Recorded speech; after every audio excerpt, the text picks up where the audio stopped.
চান এই ভোটের মাঠকে কি আপনারা উত্তপ্ত করে ফায়দা হাসিল করতে চান? আপনাদের সে গুড়ে বালি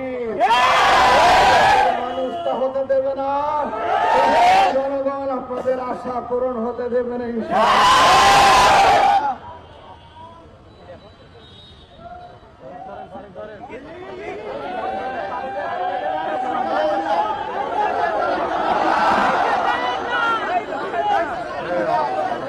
দর্শক এই মুহূর্তে দেখছি আমরা